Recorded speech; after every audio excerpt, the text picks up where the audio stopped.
बिस्मिल्लाहिर्रहमानिर्रहीम। अकादमी स्टूडियो में आप सब अहबाब को खुश आमदीद। हमारी आज की मेहमान शख्सियत मोहतरमा मुसर्रत कलांचवी साहिबा हैं। किसी भी इनका काम और नाम किसी भी तारुफ और किसी भी हवाले का मोहताज नहीं है। मैडम बहुत शुक्रिया आप यहाँ तशरीफ लाए। जी आपका भी शुक्रिया। मुसर्रत कलांचवी का बुनियादी काम सराइकी ज़ुबान में है और आपके कहानियों के 3 मजमूए शाया हो चुके हैं और इसके अलावा आपने टीवी के लिए, रेडियो के लिए ड्रामे लिखे और कोई 100 से ज़्यादा ड्रामे। जी सिंगल प्लेस जो है 100 से ज़्यादा हैं, लेकिन ड्रामा सीरियल्स जो हैं वो 13 है। तो रेडियो के लिए उन्होंने बहुत काम किया मैडम ने और टीवी के लिए भी लिखा, बच्चों के लिए लिखा। और एक और पहलू जो इनकी अदबी शख्सियत का बहुत अहम है वो ये कि इन्होंने सीरत नबी पर 2 किताबें लिखी, एक उर्दू में और एक सराइकी में ही अवार्ड याफ्ता है। दोनों को ही हुकूमत पाकिस्तान ने अवार्ड दिया। हाल ही में आपकी अदबी खिदमात के एतराफ़ में आपको हुकूमत पाकिस्तान ने प्राइड ऑफ परफॉर्मेंस दिया। मैडम इसके लिए बहुत मुबारकबाद। शुक्रिया। मुसर्रत कलांचवी सराइकी अदब में एक बहुत ही दरिशिंदा, एक बहुत नुमाया नाम है और हम ये कह सकते हैं कि आप पहली अफसानानगार खातून हैं जिनकी कहानी की किताबें सराइकी में शाया होगी। तो ये भी बड़े एजाज़ की बात है। इस वक्त भी जो अदबी सराइकी में जो अदबी मंजरनामा है उसमें अफसाने के हवाले से आपका नाम सबसे बुलंद है, सबसे नुमाया है। ये हमारे लिए बड़े एजाज़ की बात है कि आप यहाँ तशरीफ लाएँ और अपने दावत को दें। मैडम ये एक अमूमी जो एक नोयत का एक मुकालमा है आपके साथ और इसका बुनियादी मकसद तो ये है कि जो आप पे रिसर्च कर रहे हैं स्टूडेंट्स और स्कॉलर्स या जो सराइकी अदब पे रिसर्च कर रहे हैं उनके लिए हम एक आर्काइव तैयार करें। जी तो आप अपनी ज़िंदगी के हवाले से जो आपका एक सफ़र है, इल्मी अदबी सफ़र और जो आप पैदाइश हुई आपकी वहाँ से अब तक, वो आप मुख्तसर साहब। ये सबसे ज़्यादा ये मेरे लिए जो खुशकिस्मती की बात थी वो ये कि मैं प्रोफेसर दिलशाद कलांचवी के घर पैदा हुई, जो सराइकी के बहुत बड़े राइटर थे।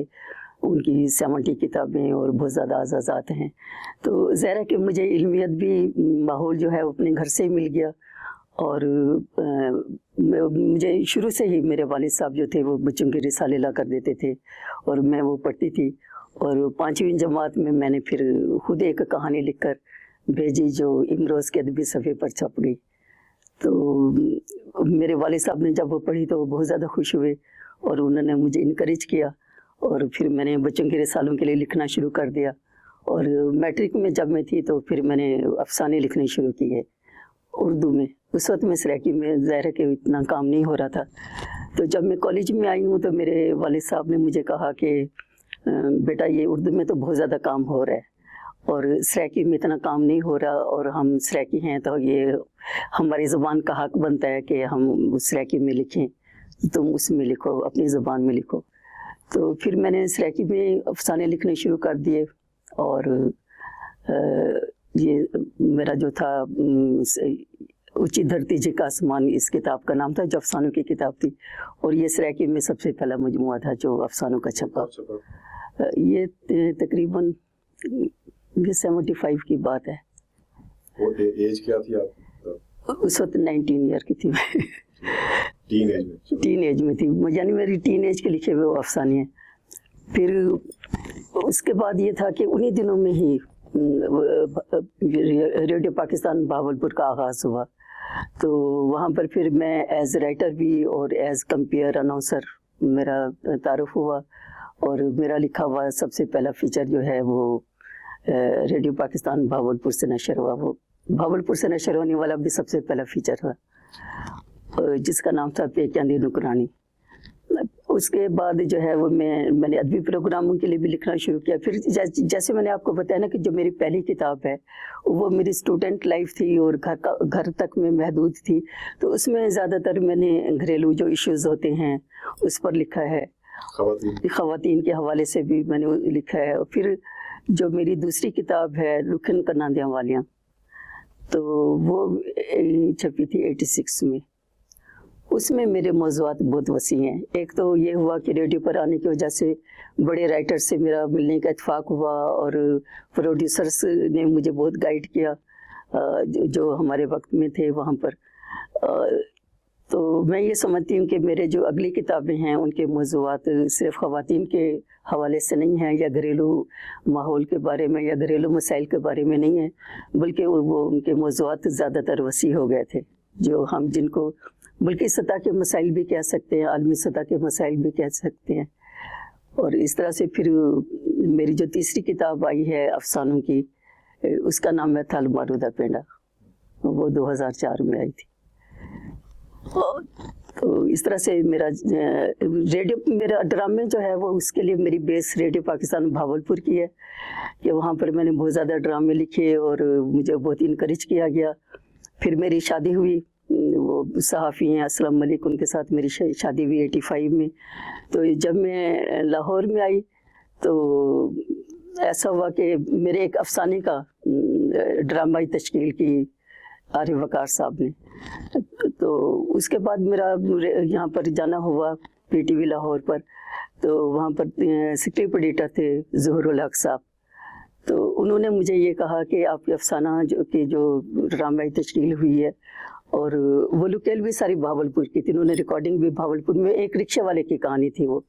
तो उन्होंने मुझे, ज़ुहूर साहब ने ये कहा कि आप खुद नहीं लिख सकती? तो मैंने कहा जी मैं लिख सकती हूँ, मैंने रेडियो पर बहुत अरसा जो है लिखा है। तो उन्होंने कहा कि आप उसके लिए अपने अफसाने की खुद ही ड्रामाई तश्कील करें। तो फिर उसके बाद मैंने अपनी ही ड्रामे की खुद ही ड्रामाई तश्कील की और वो काफ़ी पसंद किया गया। और फिर उसके बाद ये हुआ कि ज़ुहूर साहब के पास ही मैं बैठी हुई थी, तो उन्होंने मुझे कहा कि उन दिनों में ये होता था कि रेडियो जो है PTV लाहौर से लॉन्ग प्लेस चला करते थे, जिन्हें तवील दौरानिया का खेल कहते थे, और वो रात को चला करता था। और उसमें बहुत बड़े बड़े राइटर्स के ड्रामे जो थे वो चलते थे, जहाँ पर किसी नए के वो इमेजिन नहीं था कि किसी नए लिखने वाले को वो दिया जाएगा चांस।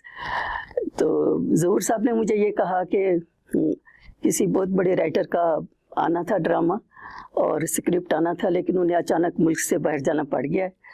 अगर आप 3 दिन के अंदर अंदर लिख लाएं और वो इतना अच्छा लिख लाएं कि उसका ये म्यार हो कि हम उसे चला सकें, तो मैं आपका ड्रामा चला सकता हूँ।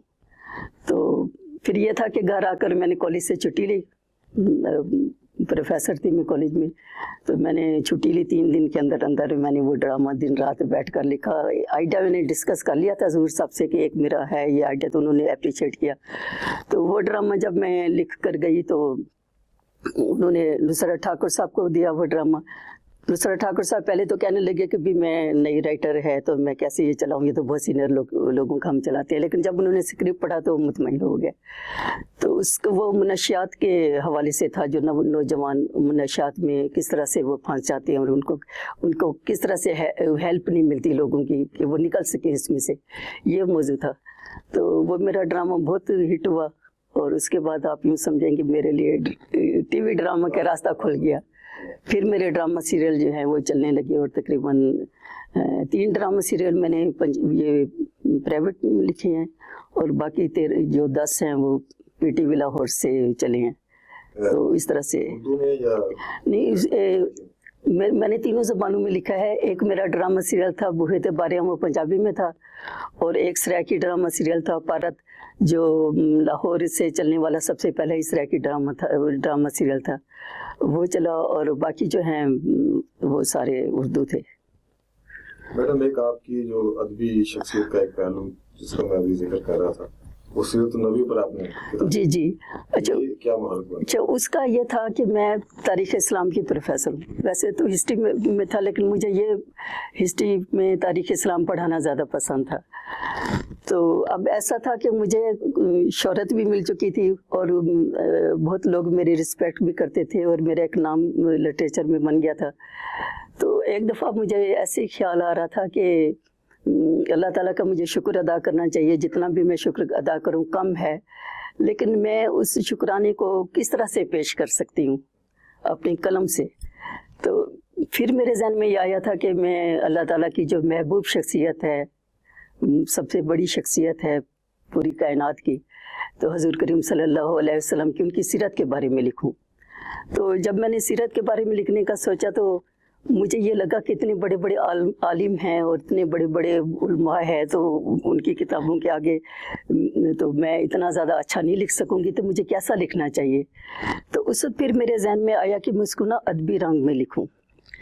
तो मैंने उसे अदबी रंग में लिखा, यानी कि हजूर करीम सल्लल्लाहु अलैहि वसल्लम का जहाँ पर जिक्र है वहाँ तो मैंने एहतरामन बहुत सादा ज़बान में लिखा है, लेकिन जहाँ कफ़ार का जिक्र है, जैसे कि मैं मिसाल दूँ कि जंग बदर में जब वो हार गए और जाकर उन्होंने बड़े वावे लड़ डाले और बड़े हंगामे किए कि हम तो हार आए हैं, तो उसको मैंने ना बिल्कुल ड्रामाई शक्ल में वो कर दिया, जहाँ जहाँ कफ़ार का जिक्र था पूरी किताब में। तो उसमें एक ना थोड़ा अदबी रंग भी आ गया और ये रिसर्च वर्क भी साथ थी। और तो जब ये हुआ अपना अकेडमी ऑफ लेटर्स ने मेरी वो किताब जो है वो उसमें रख दी, इसके लिए अवार्ड के लिए ख्वाजा फरीद अवार्ड भी उस पर मुझे मिल गया। तो फिर मैंने ये सोचा कि मुझे ऐसी ही किताब जो है ना बच्चों के लिए लिखनी चाहिए, तो वो मैंने नेशनल बुक फाउंडेशन को लिख कर दिया, हज़ूर करीम सल्लल्लाहु अलैहि वसल्लम का बचपन और लड़कपन। तो ये जो बचपन और लड़कपन है, इस पर मुझे वजारत मजहबी उमूर की तरफ से वो मिला, फर्स्ट प्राइज़ और अवार्ड मिला। और ये जो सराकी में थी वो अकेडमी ऑफ लेटर्स की तरफ से मुझे अवार्ड मिला। मैडम आप लाहौर में सेटल हैं? जी जी। और पिछले कोई 3-4 दहाइयों से? जी जी ऐसे ही। वापस आप लाहौर पसंद आ गया आपको? नहीं, एक्चुअली ये भी था कि मेरी तो सरकारी नौकरी थी, अब लाहौर ट्रांसफ़र हो गया। और दूसरा मेरे जो हस्बैंड हैं वो भी लाहौर में थे, सहाफ़ी थे, पहले इमरोज़ में रहे, फिर जंग में रहे हैं। तो जब मैं लाहौर में आई हूँ तो मुझे ये महसूस हुआ कि यहाँ पर मेरे लिए एज़ राइटर आगे बढ़ने के बहुत ज़्यादा चांसेस हैं, कि यहाँ पर PTV है, यहाँ पर रेडियो है, और यहाँ पर पाक टी हाउस है, यहाँ पर बहुत से ऐसे अखबारात हैं, तो यहाँ पर मेरे लिए ज़्यादा अच्छे चांसेस हैं। और मेरे हस्बैंड भी ये समझते थे, और मेरे हस्बैंड भी स्टूडेंट लाइफ में आ गया थे, मास्टर्स इन्होंने यहाँ से किया था पंजाब यूनिवर्सिटी से। तो मैं तो ये समझती हूँ कि ठीक है, मुझे एक एज़ राइटर जो मेरी ज़िंदगी का अच्छा आगाज़ किया है वो रेडियो पाकिस्तान भावलपुर ने ही किया है, या भावलपुर के लोगों ने किया है। लेकिन जो मुझे एक शोहरत मिली है और ज़्यादा पहचान मिली है और ज़्यादा रिस्पेक्ट मिली है, वो मुझे लाहौर में मिली है। और मैंने लाहौर में कभी नहीं ये महसूस किया कि कोई मुझे जनूबी पंजाब का समझ रहा है, या मुझे कोई सराकी समझ रहा है, या वो मेरे रास्ते में कोई रुकावट डालने की कोशिश कर रहा है। मुझे नहीं कभी मिला, बल्कि मुझे बहुत ज़्यादा इनकरेजमेंट मिली। जैसे कि मैंने अभी बताया कि ज़हूर साहब ने एक बिल्कुल नई खातून, जिसका अभी TV में सिर्फ एक ड्रामा चला है और उन्होंने मुझे इतना बड़ा चांस दे दिया, और जिसकी वजह से मेरा आगे रास्ता खुल गया TV ड्रामा लिखने का। तो मैं समझती हूँ कि लाहौर ने तो मुझे बहुत पजीराई दी है। मैडम आपने शायरी भी की? जी, शायरी की है मैंने, जिस सराकी में मैंने शायरी की है, लेकिन बहुत ज़्यादा नहीं की, और कि मैं उसकी किताबें छपवा लूँ। वैसे किताब एक बन तो सकती थी, लेकिन पता नहीं, मुझे ये लगा कि जितना अच्छा मैंने नसर में काम किया हुआ है ना, उतना अच्छा मेरा शायरी में नहीं है। तो मुझे ऐसे काम का शायरी में घुसने की कोशिश नहीं करनी चाहिए, लेकिन छपती रही है। सराकी अदब मुल्तान में और सराकी भावलपुर, ये 2 मैगजीन जो थे उसमें मेरी ये शायरी छपती रही है। जी हाँ जी, वो तो है। तो जी अब सोचूंगी। तो आप बता रही थी आपको नावल भी लिखा है आपने, छप रहा है? जी, मेरा नावल जो है, एक तो उर्दू नावल मैंने लिखा है तीरगी में तारा, वो नवाए वक्त का फैमिली मैगजीन जो है उसमें किस्तवार छपता रहा है, और अब वो एक किताबी शक्ल में भी छप रहा है। दूसरा मैंने सराकी का ज़ख़ीम नावल लिखा है, और वो भी इंशाल्लाह अनकरीब आ जाएगा। और बच्चों के लिए एक नावल लिखा है, वो भी अनकरीब आ जाएगा, वो छपने के मराहिल में है। सराकी में नावल लिखने वाली ख़वातीन हैं? वो तो हैं, इकबाल बानो, उन्होंने सराकी नावल लिखे हैं, उनके किस्तवार भी छपते रहे हैं। उनका नावल में काफ़ी काम है इकबाल बानो का, नावल के। जी, नावल के हवाले से। तो अफसाने का आपका एक फोरम था, मीडियम था? जी। तो नावल में अब आप आई, 2 नावल आपके इकट्ठे जी छप रहे हैं, तो कोई दोनों मीडियम में फ़र्क महसूस होगा, बेहतरी सहूलत आपको? जी, मुझे ऐसा लगा है کہ ناول کی طرف مجھے بہت پہلے آ جانا چاہیے تھا. افسانے میں تو ہم نے ایک لمیٹڈ ہوتا ہے نا اس میں کہ آپ نے اتنے صفحات لکھنے ہیں یا اتنے میں بات ختم کر دینی ہے. تو ناول میں ہمیں ایک بڑی لبرٹی ہوتی ہے کہ ہم کسی بھی موضوع پر یا کسی بھی خیال کے حوالے سے جتنا اس کو بڑھا سکتے ہیں اور اس میں جو لکھنے کی آزادی ہے نا وہ زیادہ ہوتی ہے. تو مجھے اب ناول لکھنے میں مزہ آ گیا, ہو سکتا ہے آگے میں ناول ہی لکھوں. جی جی, آئندہ کے لیے بھی آپ کا؟ ہاں جی, میرا ہے ذہن میں کہ میں ناول ہی لکھوں گی. جی دونوں میں لکھوں گی انشاءاللہ. میڈم بہت شکریہ, آپ نے تشریف لائے. جی آپ کا بھی شکریہ. بہت ہی مزے کی باتیں ہوئی, بہت جامع گفتگو رہی ہماری. میڈم سے ہم بات چیت کر رہے تھے اور کبھی دوبارہ موقع ملا تو انشاءاللہ پھر سے زحمت دیں گے اور سے گفتگو سے مستفید ہوں گے. اگلی بار کے لیے ہم کسی اور اہل کرم کسی بڑی شخصیت کے ساتھ حاضر ہوں گے. تب تک بھی اجازت دیجیے. خدا حافظ.